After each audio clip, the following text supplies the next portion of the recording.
Alors, j'ai dit dans le psaume 147, du verset 8 à 10, il est écrit ceci.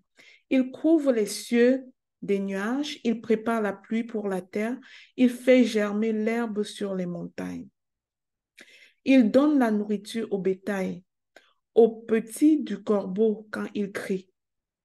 Ce n'est pas dans la vigueur du cheval qu'il se complaît. Ce n'est pas dans les jambes de l'homme qu'il met son plaisir. L'Éternel aime ceux qui le craignent, ceux qui espèrent en sa bonté. En ce temps de jeûne, de 7 jours de jeûne et prière, nous avons montré à notre Dieu que nous avons besoin de lui, que nous avons plus que jamais besoin de lui. Nous lui avons montré que nous avons besoin de nous soumettre complètement à sa souveraineté. Parce que lorsqu'on parle de destinée, on est en train de s'engager à être véritablement sur le chemin que Dieu a prévu pour nous, à accepter la volonté de Dieu dans notre vie, même si elle est différente de la nôtre. Nous sommes prêts à accepter sa souveraineté dans notre vie. Alors, je rends grâce à Dieu parce qu'il nous a accordé de passer tout ce temps. Lorsqu'il dit dans sa parole qu'il couvre les cieux des nuages, il prépare la pluie pour la terre. Nous comprenons que ce que nous désirons avoir, c'est Dieu qui va pourvoir en fait. Il donne la nourriture au bétail, aux petits du corbeau quand il crie. S'il le fait pour le bétail, s'il habille l'herbe du champ, s'il nourrit les petits oiseaux du ciel, combien de fois nous, ses enfants, qu'il a tant aimé au point de sacrifier son Fils unique pour nous. Alors, Dieu a besoin que nous ayons véritablement soif de lui. Dieu a besoin que ses enfants s'attendent à lui, que ses enfants lui montrent qu'ils s'attendent à lui. Il n'a pas besoin de notre force, il ne nous veut pas forts, parce que c'est d'ailleurs dans nos faiblesses qu'il se manifeste. Il ne veut pas que nous regardions à nos circonstances. Il ne veut pas que nous regardions à nos limitations, à nos diagnostics, à nos manques d'argent. Il ne veut pas que nous regardions à toutes ces choses, à nos diplômes. Il veut que ses enfants regardent à lui, à ce qu'il dit. Il ne veut pas que ce qui gouverne notre vie soit la mentalité de la maison de notre père ou de notre mère.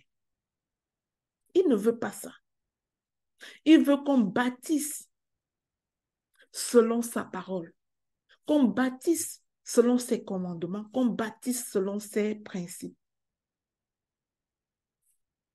Ce matin, je prie l'Éternel et je le bénis. Je lui rends grâce parce qu'il a exaucé nos prières. Il a exaucé nos prières. Il a relâché sa gloire. Le Seigneur a relâché les anges. Il a relâché les bénédictions sur toutes les personnes qui espéraient véritablement en lui.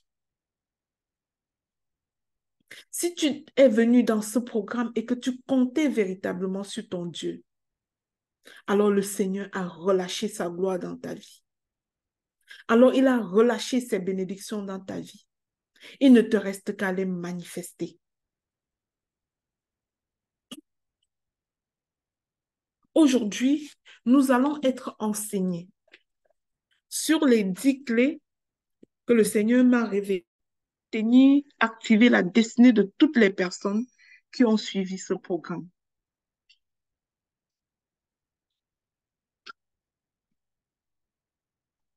Les clés que le Seigneur nous demande, c'est d'avoir soif de lui. Première clé, aie soif de ton Dieu et débarrasse-toi des anciennes croyances. Ça, c'est la toute première clé.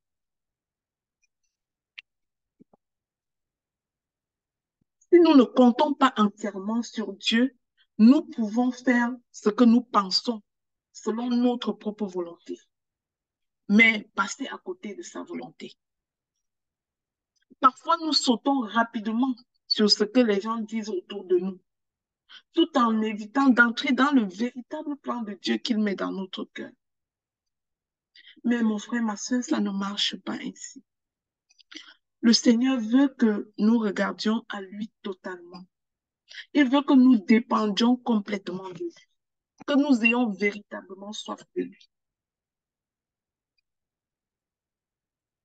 Abandonnons tout ce qui était fait dans la maison de nos pères et nos mères et que nous croyons que c'est ça le système de pensée qu'il faut fonctionner avec.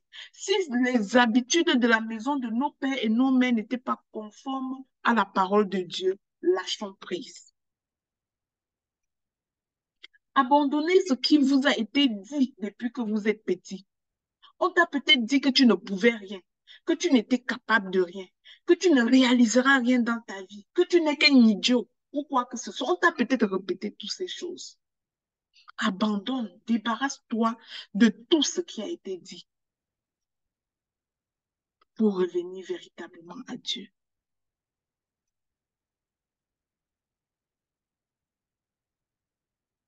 Le Seigneur donne une deuxième clé.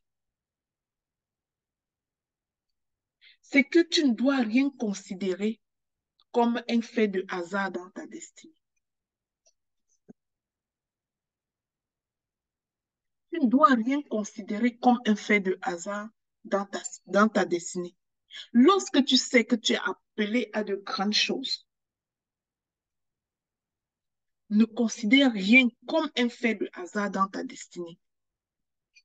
Toute situation qui arrive vient pour t'enseigner quelque chose.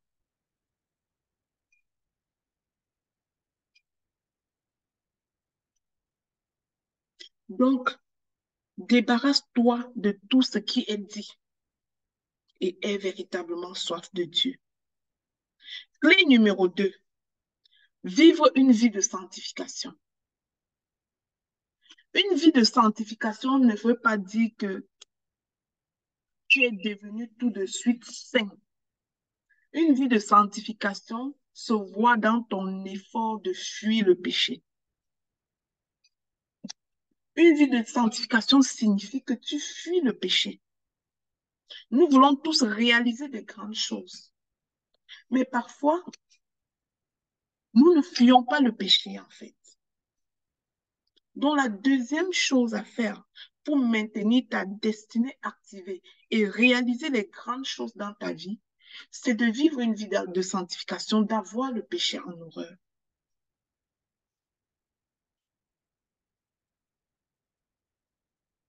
Ça, c'était la clé numéro 2. Et pour revenir à la clé numéro 3 que j'ai nommée, tout sans y arriver, c'était de ne rien considérer comme un fait de hasard dans ta vie. Parfois, tu ne comprends pas toujours pourquoi les choses se déroulent telles qu'elles se déroulent. Mais comprends juste que c'est lui qui décide comment les choses doivent se faire dans ta vie. C'est Dieu qui te connecte à tel ou à un tel. Aussi longtemps que tu ne comprends pas qu'il n'y a pas de hasard avec Dieu, tu entreras difficilement dans son plan. Tu vas tomber facilement dans la victimisation. Je vous prie d'accueillir ceux qui arrivent, les gens qui ont le co-host. Donc, il n'y a pas de hasard avec Dieu. Si tu es connecté avec une personne en ce moment, ce n'est pas le fait du hasard. Si tu es consciente que tu es dans ta destinée. Si Dieu t'a fait te connecter à une personne, ce n'est pas un fait de hasard. Tu dois savoir que tu as un enseignement à tirer. La quatrième clé, le Seigneur demande que tu sois fidèle à la chose d'autrui. Sois fidèle à la chose d'autrui. Beaucoup de personnes d'entre nous, avec le vent de monétisation des talents à l'extérieur, veulent créer des entreprises. Mais Dieu te regarde. Si tu as été fidèle là où tu as été employé, afin qu'il t'élève au rang des employeurs. Parfois, nous sommes employés chez quelqu'un et nous volons le temps de l'employé. Et nous n'accomplissons pas les objectifs qui sont attendus. Nous tournons les pouces, nous attendons la fin du mois pour obtenir le salaire. Nous nous en fichons pas mal du travail que cet employeur nous donne. Mais au fond de nous, nous avons envie de créer une grande entreprise demain. N'oublie pas que c'est en étant fidèle à la chose d'autrui, c'est en étant fidèle aux petites choses que Dieu te confiera les grandes. C'est en étant fidèle à la chose d'autrui que Dieu te donnera pour toi. Donc, si tu es employé chez quelqu'un et que tu as souvent négligé le travail de ton employeur, même si tu envisages de démissionner pour créer ton entreprise, s'il te plaît, fais acte de repentance. Demande pardon à Dieu et commence juste à servir fidèlement ton employeur, à faire exactement la tâche pour laquelle il t'avait recruté, à accomplir cette tâche-là comme si tu étais le meilleur employé du monde. Commence à faire comme tu voudrais que ton employé fasse demain dans ton entreprise.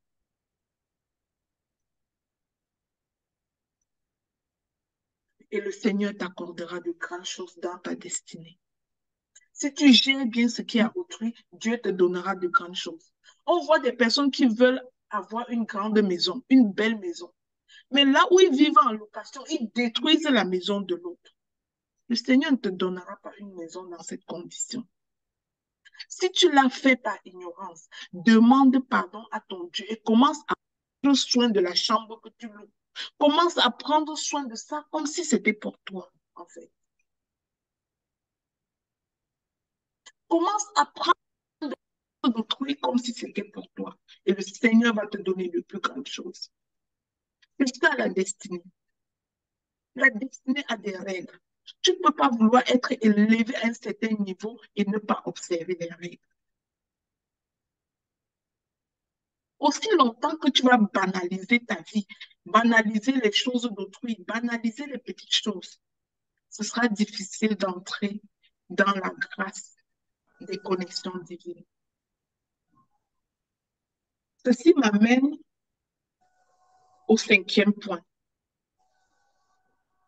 Ne pas négliger ou bien ne néglige pas la raison qui amène des personnes dans ta vie.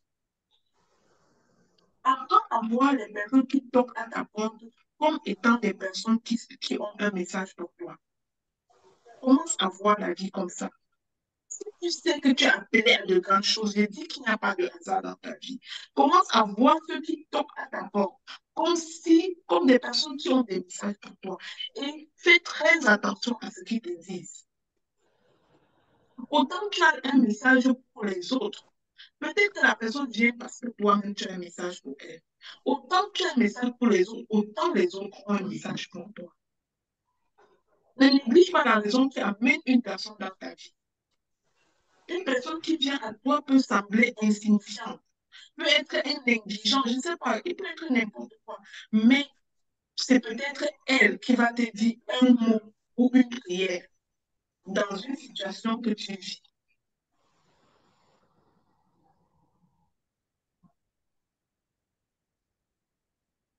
C'est peut-être elle qui va te dire quelque chose qui va changer le cours de ta vie, qui va débloquer ce blocage dans lequel tu te trouves. Mais parfois, nous sommes trop hautains. Parfois, nous avons les airs de grandeur. C'est comme ça que nous perdons les grâces. Parfois, nous banalisons les gens. Nous nous adressons aux gens n'importe comment.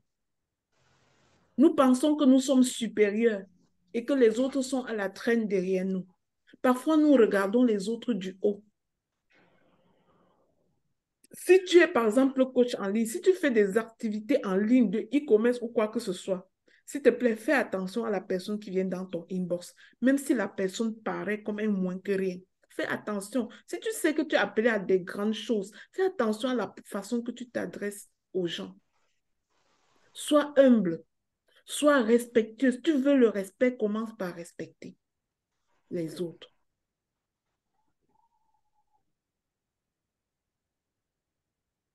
Franchement, pour ma part, je crois que chaque personne a quelque chose à donner à l'autre.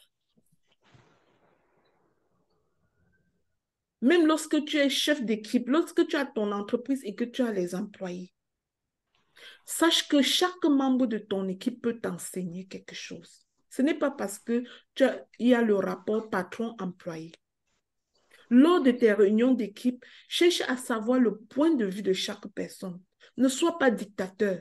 Ce n'est pas une façon d'être leader. Cherche à savoir le point de vue des autres. Sois conscient que toi, tu ne sais pas tout, que toi aussi, tu peux avoir des limites comme personne. Et que quelle que soit la petitesse de la personne qui est en face de toi, selon ta vue, selon ta perception, cette personne-là a quelque chose aussi qu'elle peut t'apprendre. En vérité, certaines personnes ont l'air anodines, mais ce sont des véritables envoyés de Dieu dans notre vie. Dans Éphésiens 2, verset 10, il est écrit ceci. Car nous sommes son ouvrage, ayant été créés en Jésus-Christ pour de bonnes œuvres que Dieu a préparées d'avance afin que nous les pratiquions. Donc, si tu comprends ce verset et que tu sais que nous sommes l'ouvrage de Dieu, que nous avons été créés pour des bonnes œuvres que Dieu a préparées d'avance, alors tu ne dois pas prendre pour anodin les choses qui se passent dans ta vie. Parce que Dieu a un plan dans ta vie et les choses qui se passent dans ta vie, c'est sa volonté.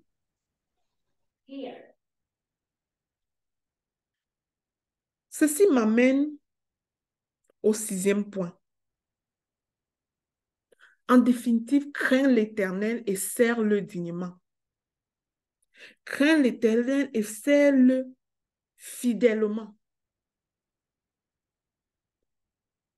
Ceci inclut l'idée d'accepter ta mission de vie. L'idée de faire l'œuvre de Dieu pour entrer véritablement dans ta mission. C'est pourquoi tu es créé. Nous entendons parler beaucoup de mission de vie. Ce n'est pas anodine, la mission de vie. Chacun de nous a une raison pour laquelle elle est en vie. Nous ne sommes pas juste venus ici sur Terre pour vivre comme un caillou qui est déposé quelque part ou alors pour consommer des services, consommer des biens, consommer des ressources. Nous ne sommes pas venus sur Terre juste pour ça. Nous sommes venus sur Terre pour contribuer à nous bâtir les uns les autres. Moi, je dis dans mon livre qu'aucun arbre fruitier ne consomme ses fruits. Avez-vous déjà vu un manguier qui mange des mangues? Toi aussi, tu es pareil. Les fruits que tu dois produire sont destinés à bénir les autres. Et c'est ça ta mission de vie en fait.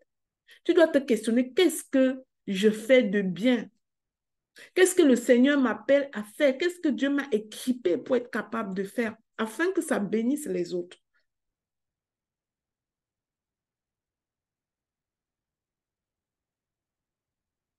Alors que tu seras véritablement en train de servir les personnes que Dieu met sur ton chemin, de faire la différence dans la vie de personnes que Dieu met sur ton chemin, le Seigneur te protégera contre ton ennemi, contre l'ennemi.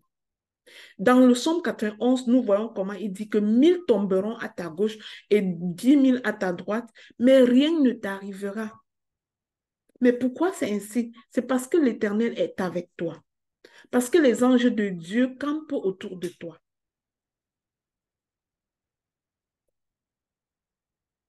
Nous avons une très bonne relation d'être en tout cas, de faire l'œuvre de Dieu.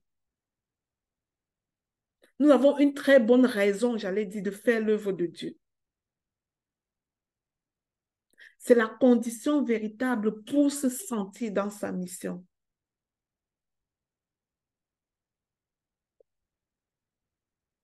Lorsque tu fais l'œuvre de Dieu, lorsque tu es dans ta mission, tu prospères avec Dieu. Et ce n'est pas, c'est incontestable. Tant que tu refuses d'entrer dans ta mission, ça te fait traîner dans un désert qui peut être la maladie, qui peut être les problèmes financiers, qui peut être la délinquance de tes enfants, qui peut être des choses de toutes sortes en fait, qui s'abattent sur toi. Parfois, il faut te demander, est-ce que dans ma vie, je suis en train de faire véritablement ce pourquoi je suis appelée?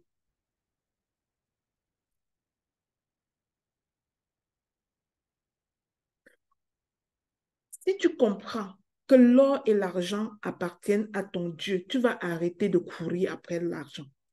L'argent ne doit plus être ton maître. Tu vas tout simplement servir Dieu, le propriétaire de l'argent, être dans ta mission et Dieu va te bénir financièrement.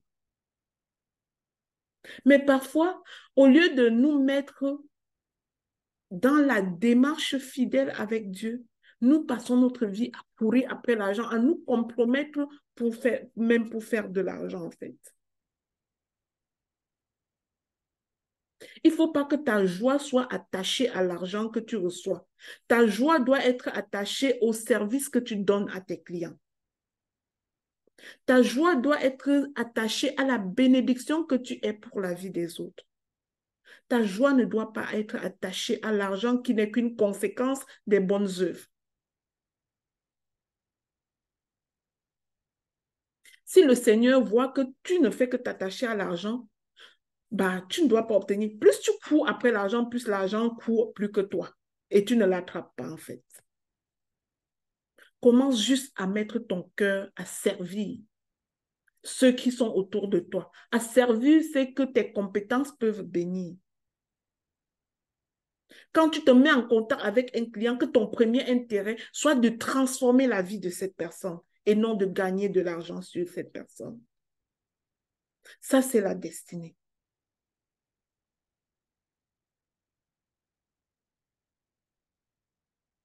L'autre point, c'est, septième point, comprendre les principes divins de la prospérité et intégrer définitivement que l'argent n'est qu'une énergie.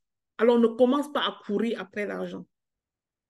Ce n'est pas ce que Dieu veut pour nous.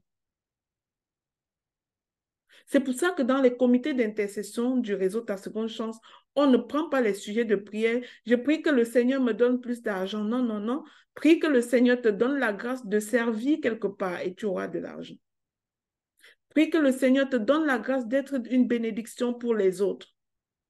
Et chemin faisant, il ouvrira les portes des opportunités à toi.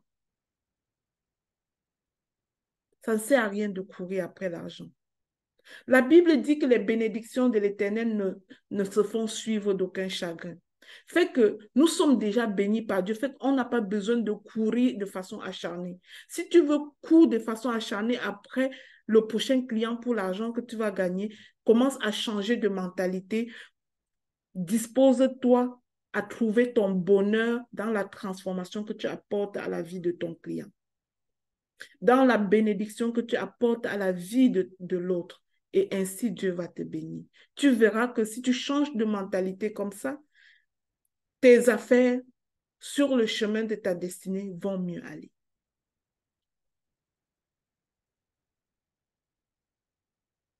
Huitième point, le Seigneur nous demande que nous lâchions prise sur les circonstances et que nous commençons véritablement à lui faire confiance. Là, pour y arriver, il faut se détacher de toute autre chose et s'attacher véritablement à Dieu, reconnaître sa toute puissance. Même dans nos familles, nous devons apprendre à lâcher prise. Nous devons comprendre que nous ne pouvons même pas contrôler tout ce qui se passe dans notre maison, dans notre famille. Nous ne pouvons pas contrôler la santé de nos enfants. Nous ne pouvons pas contrôler la météo, le temps qu'il fait dehors. Nous ne pouvons pas contrôler ce que quelqu'un va nous dire. Il y a pas mal de choses qui ne relèvent pas de notre contrôle, mais qui relèvent du contrôle de Dieu. Alors nous gagnons à lui faire confiance complètement, à lâcher prise. Le Seigneur a juste besoin que nous lui fassions confiance et tout le reste nous sera donné. Lorsque nous lui faisons confiance, même si nous avons des incapacités, il va attirer des aides de destinée, des connexions divines pour nous aider. Tu vas être dans ton entreprise en train de soupirer après quelque chose, après un site web, puis tu vas voir quelqu'un qui va te dire, je pourrais t'aider à faire ça. Tu vas être en train de soupirer après telle autre chose, puis tu vas voir quelqu'un venir de nulle part et t'offrir cette aide. Pourquoi? Parce que tu as mis ta confiance en Dieu dans les choses que tu n'es pas capable. Tu vas avoir un problème, quelqu'un va arriver et te révéler la solution. Ce sont des aides de destinée, en fait. Nous sommes en train de parler de destinée, les amis.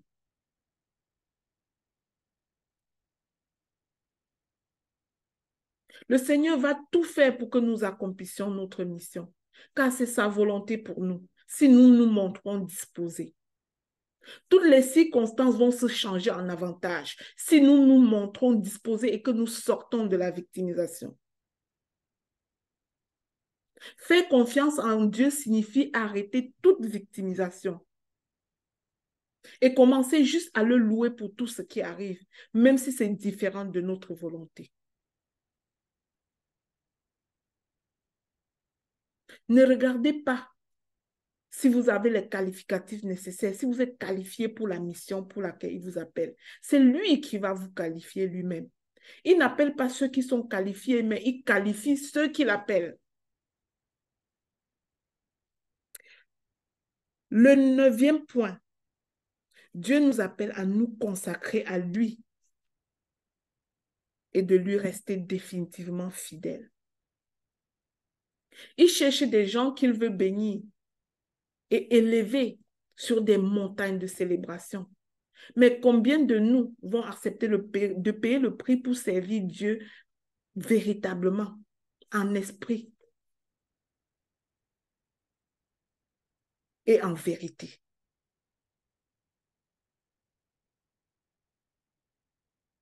Il est temps que toute personne qui veut véritablement entrer dans sa destinée se lève et serve les autres et serve ses clients, pas pour l'argent, mais pour être heureux de voir que la situation de la personne a changé. Que toute personne qui veut vraiment entrer dans sa destinée se lève et identifie une personne qui a déjà accompli ce que vous voulez accomplir, quelle que soit la personne, pourvu que cette personne soit dans une mission qui honore Dieu. Levez-vous, regardez autour de vous et disposez-vous à servir. Je parle de tout ça, y compris moi-même, ça n'exclut personne.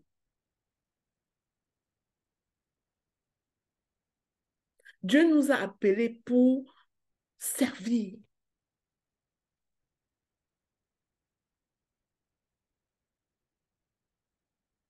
Alors, pose-toi ces questions-ci continuellement. Comment dois-je servir Dieu? Comment dois-je entrer totalement dans ma mission et pourquoi suis-je bloqué à cet instant? Pose-toi cette question. Demande au Saint-Esprit de t'éclairer. Qu'il te montre les domaines de ta vie dans lesquels tu es encore attaché aux choses différentes de Dieu et demande la grâce à Dieu pour t'en libérer en fait.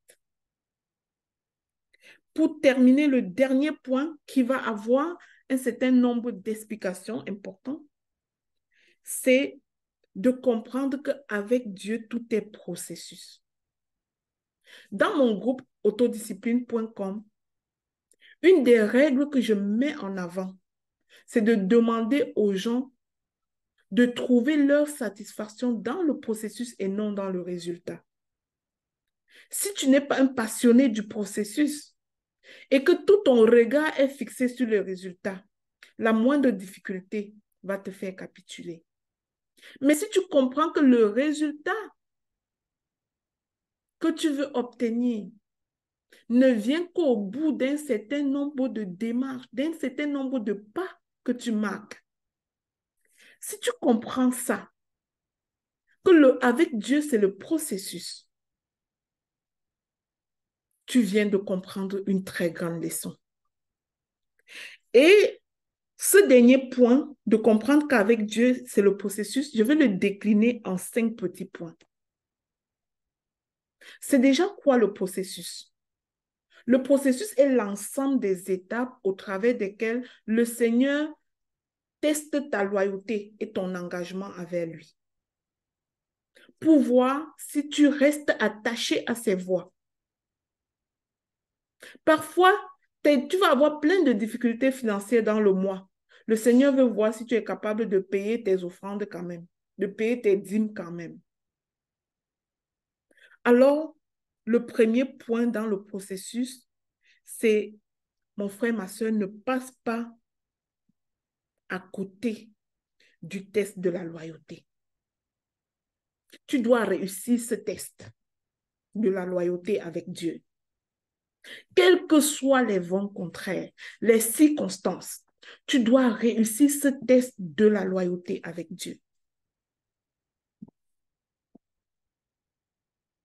Si tu es malade aujourd'hui, sache que c'est un processus, car la maladie ne vient pas de Dieu. C'est des détours sur le chemin de ta destinée. Dieu va te libérer de cette maladie si tu crois au processus, si tu restes fidèle et confiante en lui. Si tu es dans le doute en ce moment, mon ami, commence à abandonner ce doute. Parce que ce que tu traverses, c'est un processus. Ce que tu traverses, c'est le processus. Tout est un processus avec Dieu, en fait. Mais la plupart des personnes obstruent leur évolution par le doute, au point d'abandonner cette belle mission que Dieu a mis dans leur cœur. Souvenez-vous de l'attitude de Pierre dans la barque. On en a parlé beaucoup pendant ces 7 jours de jeûne. Quand Pierre avait voulu marcher et suivre Jésus qui marchait sur l'eau, sur la parole de Jésus, lève-toi, viens, Pierre, marche. Pierre, lorsqu'il gardait son regard fixé, il se tenait à la parole de Jésus, il avait marché. Mais lorsque Pierre a regardé les vents contraires et a douté, il a trébuché.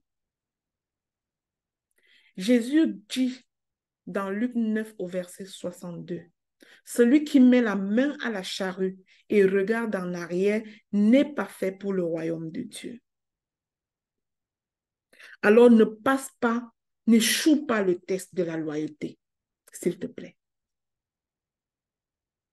N'échoue pas le test de la loyauté. Tu dois passer absolument ce test pour te maintenir dans ta destinée. La deuxième chose au niveau du processus, c'est de comprendre que le processus te fait cultiver un des fruits du Saint-Esprit qui est la patience. Mais ce qui arrive, c'est que parfois nous voulons tout de suite dans notre vie. Nous voulons rapidement les choses. Mais le Seigneur nous ordonne d'être patients. Mais la question est de savoir combien veulent attendre un peu. Combien veulent traverser les étapes. Combien veulent quitter de la politique des succès micro-ondes et se discipliner et appliquer la discipline un pas à la fois, la loi des petits pas pour réaliser définitivement ce pourquoi ils sont appelés. Que le Seigneur ait pitié de nous. Nous voulons être parfois plus rapides que lui, mais c'est une erreur. Mais il existe l'accélération divine. Quelques principes vous ont été enseignés il y a à peu près 2 jours. Et j'espère que au moins ceux-là, nous allons les mettre en pratique. L'apôtre Paul dit ceci, regardez comme un sujet de joie les diverses épreuves auxquelles vous êtes exposés. Sachez que les épreuves de votre foi produisent la patience. Je paraphrase. Il faut que la patience accomplisse réellement son œuvre en nous afin que nous puissions être qualifiés pour le prochain niveau. L'élévation que nous voulons avoir. Le Seigneur ne veut pas que nous demeurions à ce bas niveau, mais nous devons passer le test de la patience.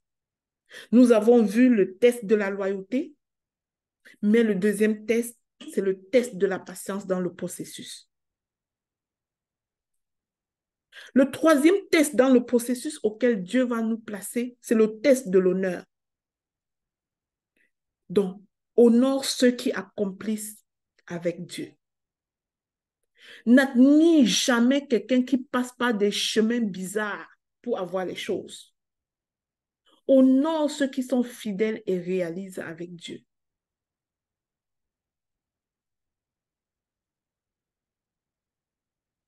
Honore ceux qui sont fidèles et réalisent avec Dieu. C'est très important. Honore également les personnes qui réussissent, qui ont atteint un certain niveau, mais avec Dieu. Certaines personnes d'entre nous, nous généralement, le grand nous, avons la mauvaise manie parfois de nous moquer de ceux qui se lèvent pour commencer à entreprendre des choses. Mais ne nous moquons jamais des personnes qui essayent. Et ne te laisse pas influencer par ceux qui se moquent de toi quand tu essayes des choses loyalement. Je te prie d'applaudir ceux qui ont fait des choses que tu ne sais pas faire en fait. Pour demander à Dieu de te bénir de ce flot de sagesse, afin que toi aussi tu accomplis les choses. Respectons les petits commencements des autres. Respectons les étapes par lesquelles les gens sont en train de passer. Tout ça, c'est les éléments de la loi du processus qui s'imposent à nous tous. Ceci m'amène au quatrième petit point, le quatrième test dans la loi du processus, le test des détours ou le test du brisement. Il faut parfois accepter d'être brisé pour travailler ton caractère.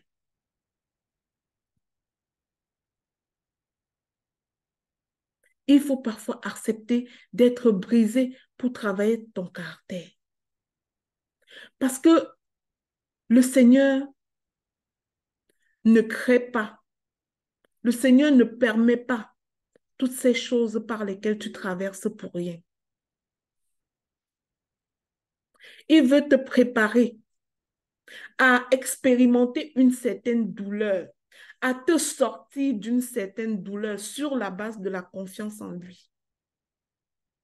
Et sur la base de tous les petits moyens qu'il t'aura présentés, afin que tu sois rendu qualifié à être une solution pour les autres qui vivent qui traversent les mêmes difficultés sur le chemin de ta destinée.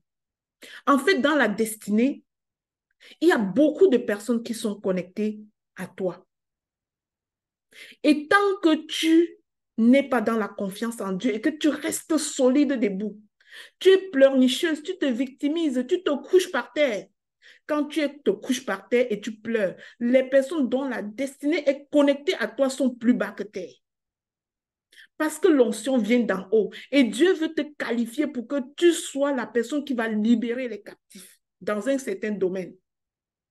Mais quand toi-même tu es couché à pleurer, tu maintiens très bas ces personnes-là qui ont besoin que tu acceptes ta mission. Tu te lèves comme un vaillant, comme une vaillante. Mon frère, ma soeur, sois sage et passe le test du brisement. Passe le test des détours. Les détours font partie du chemin. Ne sois pas ces personnes qui, au moindre carrefour, capitulent. Et le dernier test, ou alors la dernière consigne au niveau du processus, c'est le test des souvenirs.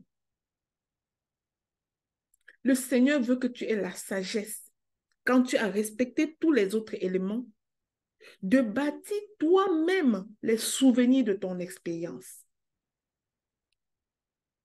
Il veut que tu crées des souvenirs de ton expérience qui vont t'aider à te maintenir à ce niveau où il t'a élevé. Ces souvenirs te permettent d'avoir une meilleure appréciation du chemin que tu as parcouru avec Dieu. Ils te permettent parfois de te souvenir quand c'était difficile, de te souvenir comment il t'a secouru pendant les moments difficiles. Ces souvenirs te permettent d'avoir un processus à enseigner à ceux qui vont traverser les mêmes difficultés que toi. Ces souvenirs que tu vas bâtir te permettent de gagner en légitimité aux yeux des personnes que tu vas aider demain. La personne qui ne crée pas de souvenirs n'aura rien à raconter. Elle n'aura rien à montrer aux autres pour les amener à croire à son aide, en fait. Cette personne qui ne crée pas de souvenirs n'aura pas la capacité de montrer le chemin parcouru à une autre personne. Imagine-toi qu'on te montre comment bâtir un tunnel de vente sur système IO. Pendant qu'on t'enseigne là, tu n'écris pas les étapes et tu ne les retiens pas. Tu ne bâtis pas le contenu. Comment est-ce que tu vas pouvoir t'en sortir quand ton enseignant ne sera plus là? Comment tu vas pouvoir enseigner ça à un élève demain? Nos épreuves, c'est la même chose. Il faut que nous comprenions que la méthode de formation de Dieu, ce n'est pas comme la méthode académique, c'est les épreuves que nous traversons en fait. Et de la façon qu'il te fait passer par le processus pour te sortir d'un problème, il veut que tu gardes les étapes, tu maintiennes les étapes pour pouvoir enseigner ça à quelqu'un d'autre demain. Dieu veut que nous soyons des soutiens les uns et les uns pour les autres en chaîne. Mais si tu n'as pas retenu le processus et bâti ton process, comment tu vas pouvoir enseigner à l'autre? Comment tu vas pouvoir libérer l'autre? Comment tu vas pouvoir être une bénédiction pour l'autre? Le Seigneur a besoin que nous ayons des expériences et que nous nous souvenions de là où nous venons tout le temps. Nous nous souvenions de comment il nous a aidés tout le temps. Ceci va nous amener à grandir, à augmenter notre compassion, à nourrir notre témoignage. Et notre compassion va servir à quoi? Va servir à comprendre la douleur de ceux qui passent par les mêmes difficultés que nous et nous serons désormais des solutions pour ces personnes.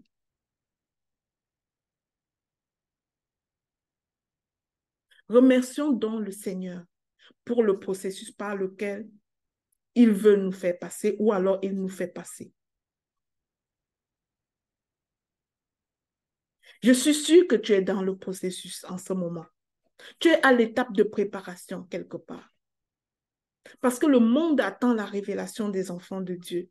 Et pour que tu te révèles à grand jour, tu dois être préparé. Souviens-toi que lorsque l'or arrive dans la vitrine, toute scintillante, attirant toutes les personnes qui passent, c'est parce que l'or a été éprouvé au feu. Ça a été brûlé au feu pour devenir cette matière brillante que nous voyons dans les vitrines et que nous donnons beaucoup, beaucoup d'argent pour acquérir. Donc, les souffrances que tu vis en ce moment ne signifient pas que tu ne vaux rien. Tu es juste de l'or brut en train d'être apuré. Déclare avec moi que tu es de l'or brut et que tu seras bientôt sur la vitrine. Dans Jacques 1, le livre de Jacques que je vous ai recommandé hier de lire, Jacques 1, versets 2 à 4. Mes frères, regardez comme un sujet de joie complète les diverses épreuves auxquelles vous pouvez être exposés, sachant que l'épreuve de votre foi produit la patience. Mais il faut que la patience accomplisse parfaitement son œuvre et que vous soyez parfait et accompli sans faillir en rien. Que Dieu vous bénisse et vous permette d'aller à la fin de ces 7 jours de jeûne et prière pour activer notre destinée avec Christ et de voler de gloire en gloire. Il a relâché sa gloire dans notre vie.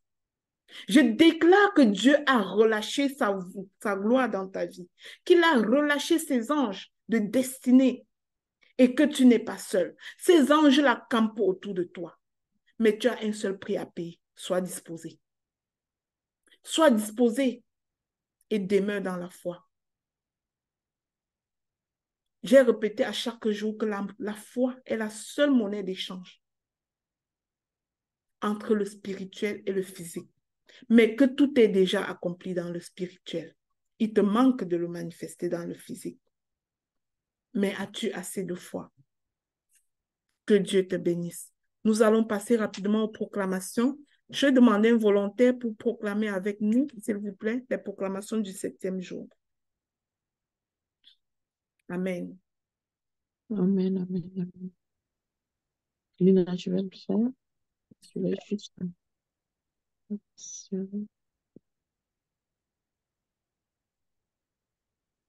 Ok. Bonjour à tous.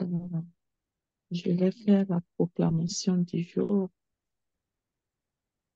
Merci Seigneur pour ce moment. Alors, je lis le verset. Je proclame. J'espère que vous m'entendez, hein. OK, vas-y. Ok. Je proclame. Parce que je vois qu'il y a peut-être des gens qui nous ont rejoints juste aujourd'hui. Nous Mhm. devons répéter la proclamation derrière notre micro lorsque la personne dit la phrase. Nous devons répéter cette proclamation avec foi pour nous-mêmes. N'oubliez pas qu'une bouche fermée, c'est une destinée fermée. Ne regardez pas qui est autour de vous. Faites-le, c'est pour vous que vous le faites. C'est une question de destinée, mon frère, ma soeur. Fais-le pour toi.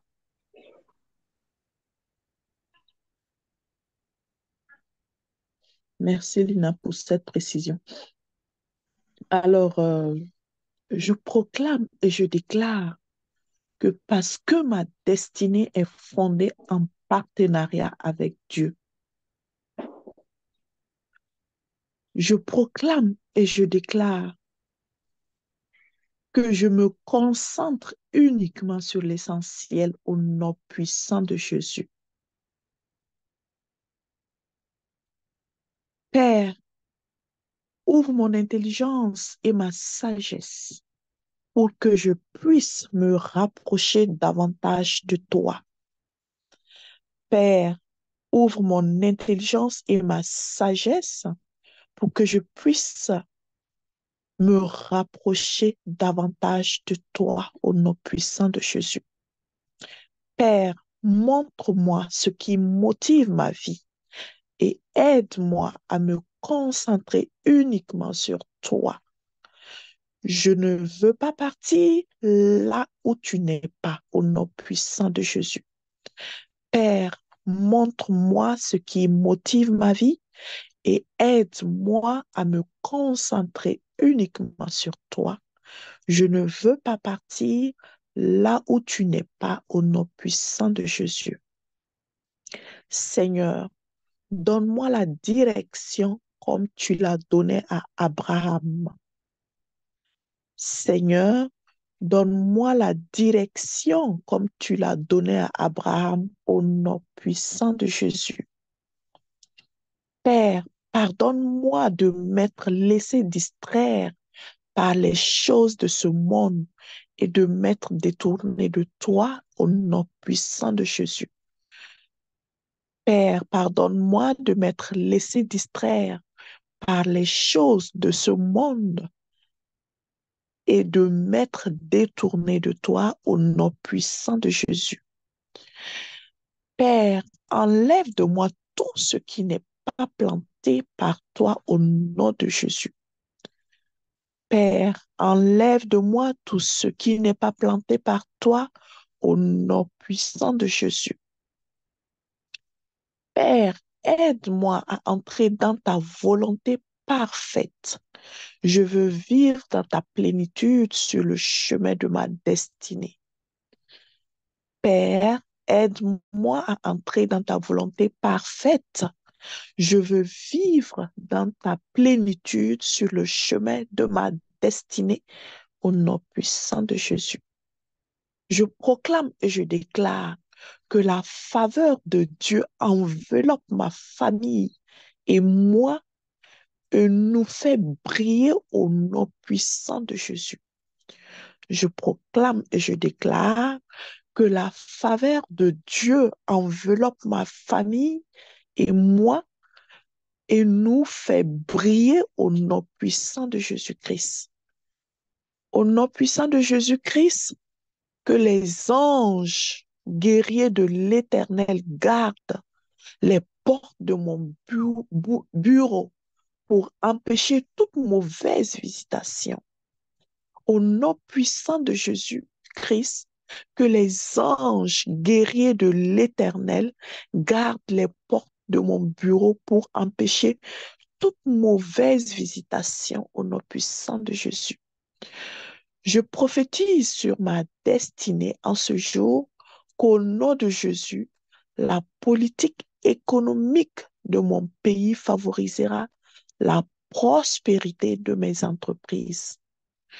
Je prophétise sur ma destinée en ce jour qu'au nom de Jésus, la politique économique de mon pays favorisera la prospérité de mes entreprises. Au nom puissant de Jésus, je prophétise que sur le chemin de ma destinée, je suis en haut et non en bas au nom puissant de Jésus-Christ. Je prophétise que sur le chemin de ma destinée, je suis en haut et non en bas au nom puissant de Jésus-Christ. Père céleste, que ton onction particulière pour réussir sans avoir recours à la corruption descende sur moi au nom puissant de Jésus-Christ.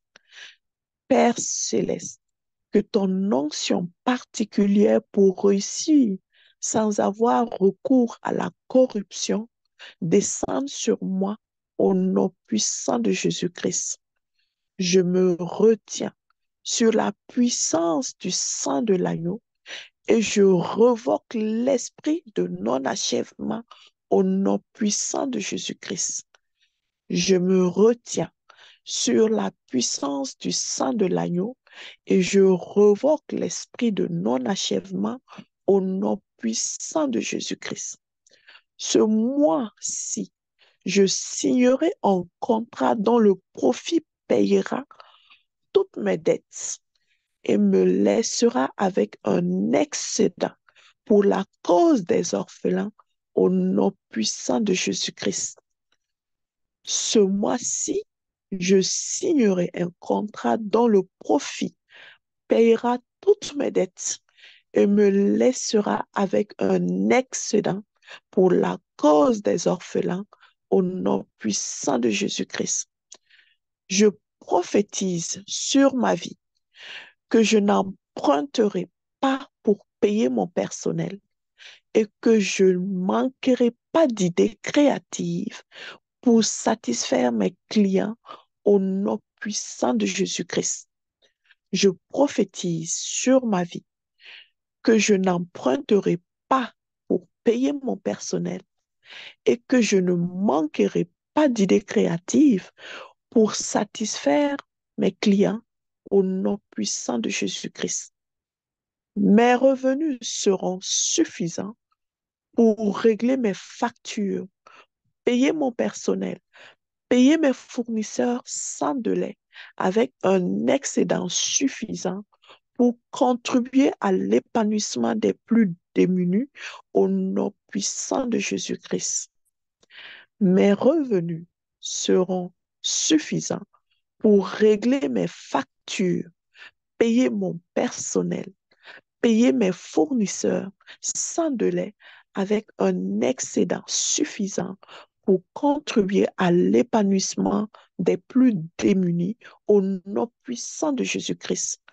Je mange les meilleurs fruits du pays où je suis situé au nom puissant de Jésus-Christ. Je mange les meilleurs fruits du pays où je suis situé au nom puissant de Jésus-Christ. Je cherche d'abord le royaume de Dieu et sa justice, et toutes choses me seront données par-dessus au nom puissant de Jésus-Christ.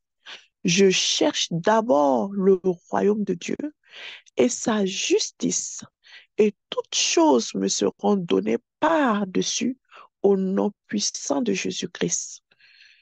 Père, merci car tu as oint d'huile ma tête et ma coupe déborde. Père, merci car tu as oint d'huile ma tête et ma coupe déborde au nom puissant de Jésus-Christ. Je suis connecté à la source intarissable et je reçois la richesse et l'honneur en abondance au nom puissant de Jésus-Christ. Je suis connecté à la source intarissable et je reçois la richesse et l'honneur en abondance au nom puissant de Jésus-Christ. Les portes de ma destinée sont ouvertes et j'obtiens des faveurs dans les nations au nom puissant de Jésus-Christ. Les portes de ma destinée sont ouvertes et j'obtiens des faveurs dans les nations au nom puissant de Jésus-Christ. Je proclame et je déclare que le sang de Jésus-Christ purifie mes organes au nom puissant de Jésus-Christ. Je proclame et je déclare que le sang de Jésus-Christ purifie mes organes au nom puissant de Jésus-Christ. Je proclame et je déclare que le Seigneur transfère l'intelligence et la sagesse de ma tête, dans ma tête, et je suis plus sage que jamais au nom puissant de Jésus-Christ. Je proclame et je déclare que le Seigneur transfère l'intelligence et la sagesse dans ma tête et je suis plus sage que jamais au nom puissant de Jésus-Christ. Tout ce qui avait heurté mon âme aujourd'hui est brisé au nom puissant de Jésus-Christ. Tout ce qui avait heurté mon âme aujourd'hui est brisé au nom puissant de Jésus-Christ. Je suis une nouvelle créature en Jésus-Christ et toutes choses passées sont passées. Je suis nouvelle et j'avance dans ma nouvelle identité en Jésus-Christ. Je suis une nouvelle créature en Jésus-Christ et toutes choses passées sont passées. Je suis nouvelle et j'avance dans ma nouvelle identité en Jésus-Christ. Seigneur, renouvelle mon intelligence, renouvelle ma sagesse. Seigneur, renouvelle mon intelligence, renouvelle ma sagesse. Que je reste dans ta maison tous les jours de ma vie au nom puissant de Jésus-Christ. Que je reste dans ta maison tous les jours de ma vie au nom puissant de Jésus-Christ. Je purifie mes oreilles et j'entends ce qui est agréable à mon Dieu pour sa volonté dans ma vie au nom puissant de Jésus-Christ.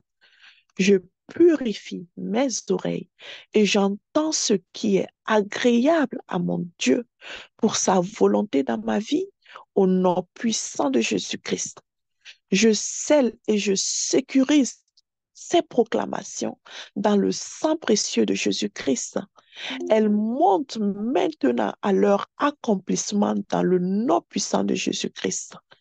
Je scelle et je sécurise ces proclamations dans le sang précieux de Jésus-Christ et elles montent maintenant à leur accomplissement dans le nom puissant de Jésus-Christ. Seigneur, nous te rendons grâce pour l'exaucement de nos prières. Amen, amen, amen. Soyez bénis. Amen, amen, amen. Je rends grâce à Dieu. Nous remercions Dieu pour l'exaucement de nos prières. Vous aviez chacun ces sujets de prière avant d'entrer dans ces 7 jours de jeûne de cette fin d'année pour activer notre destinée avec Christ et entrer royalement dans 2024 en servant Dieu dans une vie de sanctification. Je rends grâce à l'Éternel qui a permis toutes ces choses. Béni soit notre Dieu, notre roi. Il est bon, il est merveilleux, il est tout-puissant. Il est le seul Dieu que nous devons louer. Il est le seul sur qui nous devons nous appuyer. Il est le seul sur qui nous devons nous appuyer. Et nous ne devons nous en remettre à personne d'autre. Je bénis l'Éternel. En ce moment, je vais rappeler un peu que je remercie tout le monde, tous ceux qui ont participé à ce programme. Je bénis Dieu pour vous. Je déclare que vous êtes particulière aux yeux de Dieu, qu'il a vu votre sacrifice, qu'il a vu votre fidélité pendant ces 7 jours. Je vous suggère d'observer les 10 points qui ont été enseignés aujourd'hui pour se maintenir dans une destinée activée. Les 10 points ont été publiés dans le groupe des serviteurs audacieux. Donc, prenez ces 10 points-là et observez-les.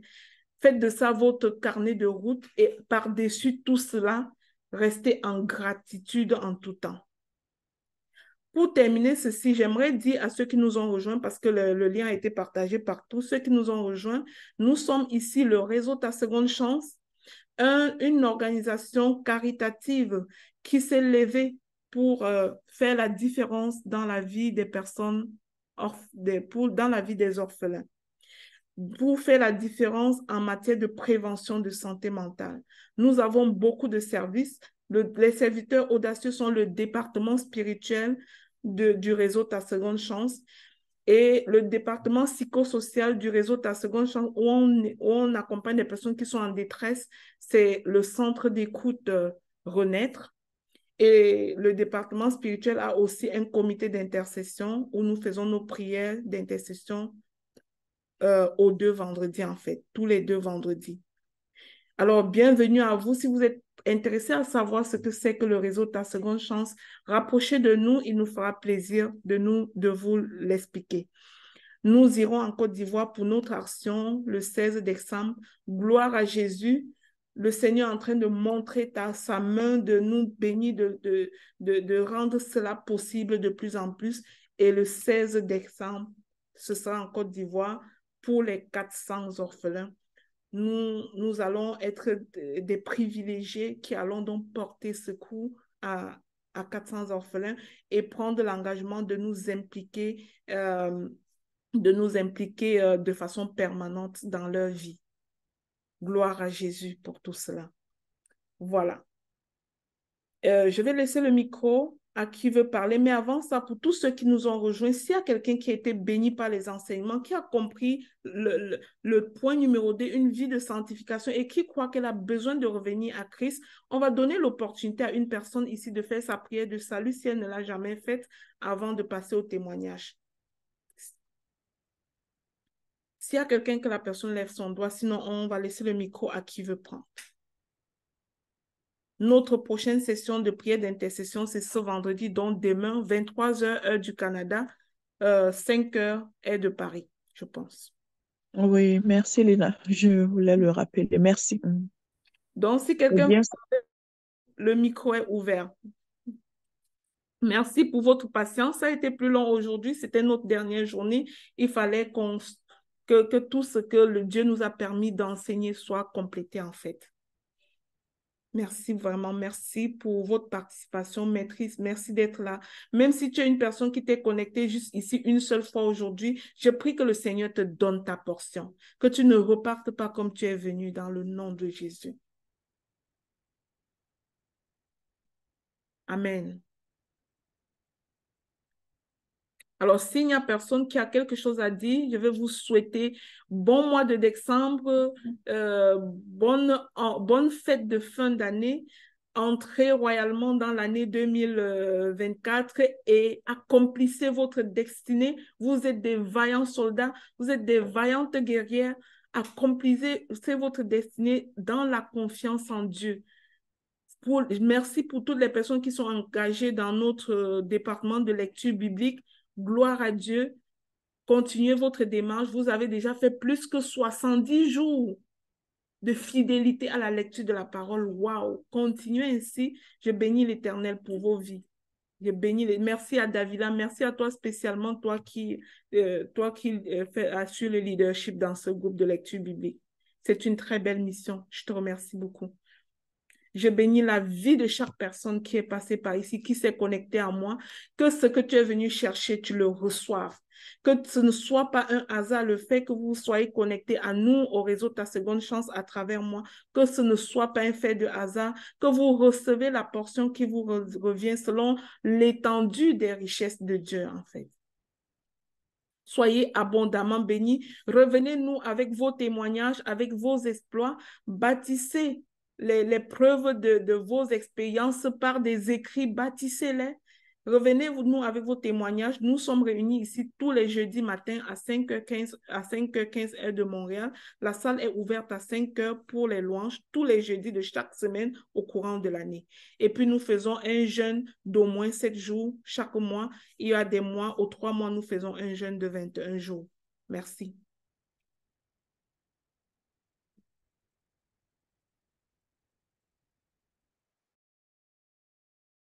Allô, Oui, ça. allô. Oui, oui, Oui, oui. bonjour. Bonjour à tout le monde. Juste un petit point, je ne peux pas laisser ça passer comme ça. Je voulais ne pas parler, mais là, je parle. Pour vous dire merci à Dieu pour tout ce qu'il fait vraiment à temps nommé et je ne peux que le louer et le bénir pour ta vie, Madame Mamalina. Voilà, nous avons parlé des 10 clés et dans les 10 clés, nous avons parlé du processus qui avait, je crois, 5 éléments. J'ai été particulièrement touchée par deux. Le test de la loyauté et le test des souvenirs. Pour les souvenirs, c'est ce matin que je me disais qu'il me faut un cahier où je vais marquer tout ce que Dieu a fait pour moi parce que l'être humain a tendance à oublier. Parce que parfois on ne se rappelle plus, parfois on oublie, parfois les épreuves sont là, ça ne revient pas. Donc j'ai pensé à un cahier et là, tu as parlé de ce cahier-là. Je pense que euh, c'est toujours l'œuvre de Dieu. Dieu est en train d'agir. Donc merci vraiment pour ces 7 jours de jeûne. Ça m'a donné de la force, ça m'a vigoré et que Dieu continue son œuvre dans la vie de chacun de nous ici connectés. Merci. Merci. Alors, merci beaucoup, Sarah. Passez une excellente journée. Soyez bénis abondamment. Allez avec la faveur de Dieu sur vos vies. Euh, Avancez avec ce que Dieu vous a donné en lui faisant confiance.